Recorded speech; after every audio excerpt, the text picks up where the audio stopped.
Hello again, and this is the last video for this introduction chapter. I feel like it's been kind of long, but I really felt the need to sort of fill in some gaps for you, since we are going to be using this as like the foundation for the year. And if you've gotten this far, I appreciate it.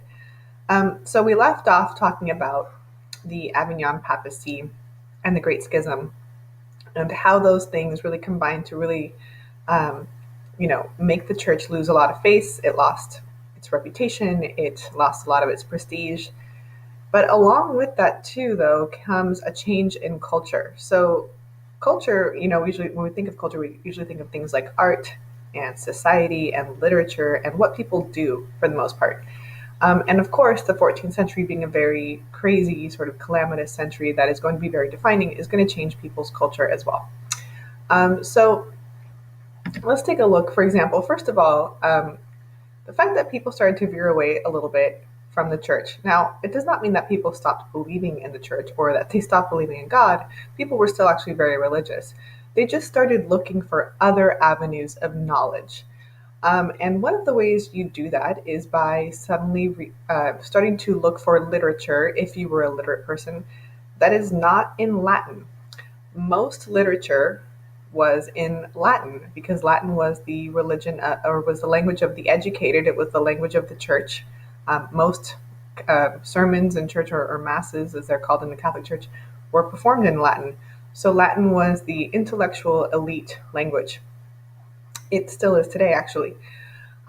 So people started to write actually instead in a way to reach sort of more lay people or common people by writing in what is called the vernacular literature.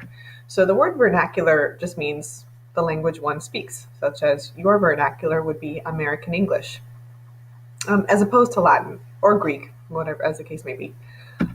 So first, this really kind of takes off in Italy with the works of three major writers, Dante, Petrarch, and Boccaccio. So why in Italy? Well, Italy was the birthplace of the Renaissance, which is where we're going to see this. It has a lot to do with the fact that in order to have an education, you must be wealthy, and northern Italian merchant classes were fairly wealthy and had the time to devote to um, education in the arts and literature. It also just has to do with the fact that in Italy, which had been struck the most by um, the problems within the papacy and also by the plague, people started to look towards literature as a sort of like an escape from reality. And so it becomes really popular. Now, again, when I say people, I really mean educated people. The peasants, they're still not reading it. Um, so again, when we talk about the vernacular, though, there was really no like standardized way of spelling words or even speaking. In different parts of any given country, you could have different dialects. Like in Italy, there was Italian, but depending on where you were, their Italian was spoken differently. People in Genoa spoke differently than people in, let's say, Naples. It was these writers that actually standardized the Italian language, including their spelling. And so Dante Alighieri, for example, he's known as the father of the Italian language. So let's look at a little bit of this too, and this is really going to lead to the the Renaissance, its origins in Italy as well. So since Florence, which is a city in sort of northern central Italy, Florence is in this region called Tuscany, and Tuscany's dialect really becomes the basis for the modern Italian language. It just so happens to be that's where Dante, Petrarch, and Boccaccio were from. So some of these writers, again, let's go with Dante Alighieri. He was a writer, and he wrote in Italian as opposed to Latin. It makes it easier for people to understand as well. And he wrote this book called The Divine Comedy. Again, not necessarily non-religious. The Divine Comedy is actually a book about a person who dies, and he takes this journey through all of the different levels from heaven into purgatory and hell. And he has a different spiritual guide through each one of them. And it's meant to be sort of like this tragic comedy to look at the absurdity sometimes of human existence. Francesco Petrarca, or sometimes we just call him Petrarch, who also lived during this time, and all of these men were sort of contemporaries of each other. He was famous for his sonnets. He made love sonnets especially very famous, and so his writing was very emotional, which is something that people could really relate to at the time. His sonnets, the ones that he was the most famous for, were sonnets that he wrote to a woman he was in love with named Laura, who was married. So it was this sort of unrequited love. And unrequited love is often associated with suffering, and that was something that people could really just relate to back then. He also wrote a lot of different other works, in particular in which he criticized sometimes the practices of the church. And then Giovanni Boccaccio, of course, wrote the Decameron, which I talked about earlier, and which is a story of about these peasants who go right out the storm of the plague, and they pass the time by telling each other these sort of like sometimes funny, sometimes naughty, and sometimes very serious and sad, tragic stories. Now, it wasn't just the Italians who did this. There was also a very famous English writer who we can thank for our standardized English, or at least partially thank him. His name was Geoffrey Chaucer, and he lived during this time as well, and he wrote a book very similar to the Decameron called the Canterbury Tales. It was sort of the English version of that. And it was his writing that helped kind of lead the way towards this sort of like standardization of language. And then there were some women involved as well. Christine de Pizan was actually a French woman who was raised in the French court, and she was the only daughter of a count who, because she had money and privilege and was raised in French court amongst French royalty, she was incredibly well educated, and she wrote a book called The Book of the City of Ladies, which we will be talking about a little bit more later, about how women can benefit from education as well, just as much as men can. And why shouldn't women have a say in things that affect their daily lives? So we're going to look a little bit more at some of these writers a little bit more, particularly Petrarch, who is considered to be really the father of the Renaissance and humanism, which is a huge part of the Renaissance. But art also changes as well. Now, this is medieval art, and when you look at a painting like this, it certainly can be emotional. Clearly, it's a picture of the crucifixion of Jesus Christ, which is the cornerstone of faith for Christianity. In the painting, you can see, first of all, it's kind of flat and one-dimensional. And while there is this sort of like emotional image, the painting itself does not look realistic. It's almost somewhat cartoon-like.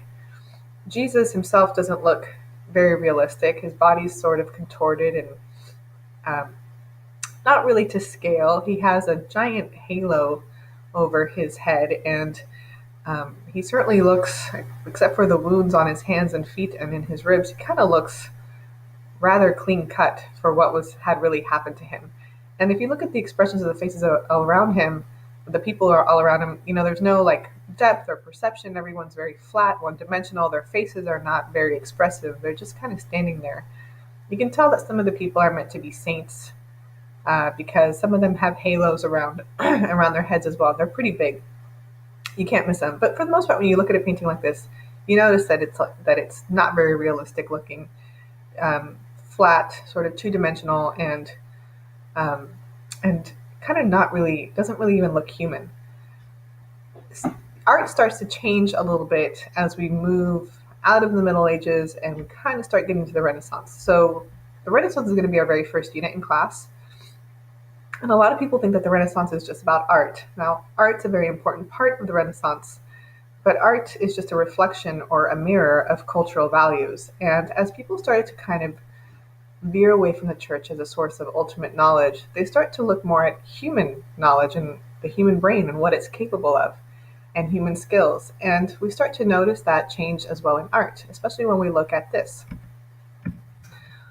So we're going to be looking at art of this artist named Giotto, who was from Florence. He was born a peasant, and he kind of is the very first realistic painter. His art takes on a very different style. It's like this sort of kind of realism. His paintings looked more human, and they were really mixed with like this older Byzantine style, which was the style of the painting I just showed you, which kind of had that old like gold flat look. And it was really in Giotto that we start to see the origins of Renaissance art, as art becomes more humanistic and realistic as well. So here's a painting by Giotto called The Crucifixion. Now, the subject matter is actually the same as the painting I showed you before, which was also the crucifixion of Christ. But there are some slight differences.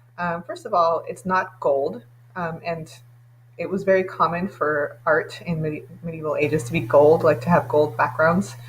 It was called the Byzantine style. Perhaps that's because it was meant to look wealthy, since art was for the wealthy and for the churches.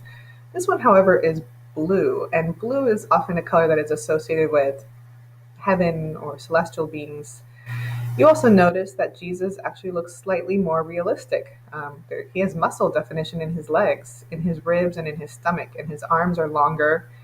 He definitely appears to be suffering more if you look at his face. Um, his wounds are not as bloody in this painting, but overall, it just seems like a more realistic depiction, save for the angels that are flying all around him. But the thing that you notice about the angels, though, is that they are small. In other words, this painting is actually more to scale, mathematically speaking, which is important because that actually makes it look realistic. Another thing that you will notice too is that the people below him, the people who are mourning and lamenting for his crucifixion, for example, Mary at the bottom, and she's the one in blue who's sort of being held up by these other two female figures. She looks like a very sorrowful, mourning mother.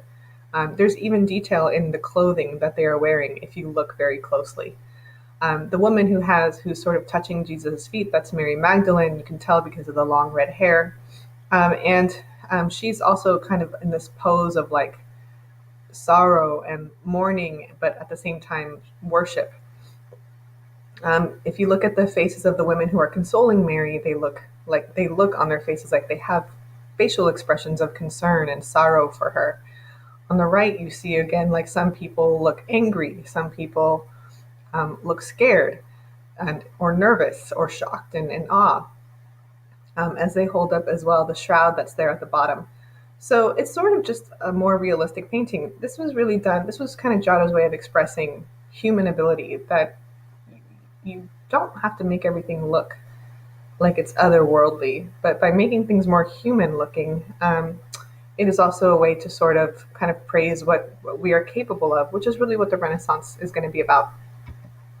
Here's another painting by Giotto as well called The Lamentation.